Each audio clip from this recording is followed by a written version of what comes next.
Jan en Zwaan, hoe gaat het? Uitstekend, joh. Gaat hartstikke goed. We hebben lekker druk werk en we zijn nog heel actief. Wat zeggen, als vanouds zijn jullie weer heel druk bezig. Ja, zeker, maar je moet gewoon lekker doorgaan. Want achter de geranium zitten, dat kan niet, hè. Dat is niks. We zijn met een nieuwe single bezig en als die uitkomt, dan gaan we verder met een nieuwe cd helemaal. Dus wanneer het allemaal uitkomt en wat er allemaal op komt te staan, weten we nog helemaal niks van. Dus daar moeten we nog een beetje bekijken en uitzoeken. Krijgen we dan ook meteen nog een paar de oude liedjes en een nieuw jasje misschien? Die zit er ook aan te komen. Ja, echt wel. Die zit er aan te komen. En man, we hebben zoveel mooie nummers van 30, 40 jaar geleden. En die gaan we dus wel opnieuw uitbrengen. Dat is een ding wat zeker is.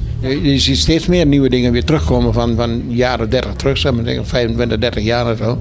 Nou, ik denk ook dat er wel heel veel mensen dat we graag terugzien en zo. Want wat is er op het ogenblik aan echte gezellige dingen op de tv, daar zie ik eigenlijk niet zoveel meer. Nu is dat mega piratenfeesten en dat soort dingen is momenteel heel erg populair. Maar ja, Jan en ik hebben nooit anders gedaan als dit repertoire zingen. Dus dat doen we echt bijna 48 jaar, heb ik net gezegd. Nu wordt een nieuwe medley gemaakt. Dan gaan we nu de komende week repeteren. Dus, en dan, we hebben de band nog niet gehoord. Dus, Vertel even, met welke artiesten doe je dit samen? met Jacques en Herb en Henk Plaket. En ik weet niet als er nog één meer bij is. Volgens mij wel. Ik meen dat er nog iemand bij was. Volgens mij wel. Heb je er wel eens over gedacht om alleen verder te gaan dan? Wat moeilijke vraag is dat. Een gewetensvraag is dat. Zeg jij dat eens. Zeg jij dat eens. Het is onafscheidelijk verbonden. Hè?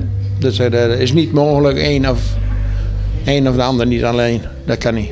Bij deze staat gememoreerd Zwaan. Jan en Zwaan blijft altijd bij elkaar. Luister, het is echt Jan en Zwaan. En dat kan niet kapot.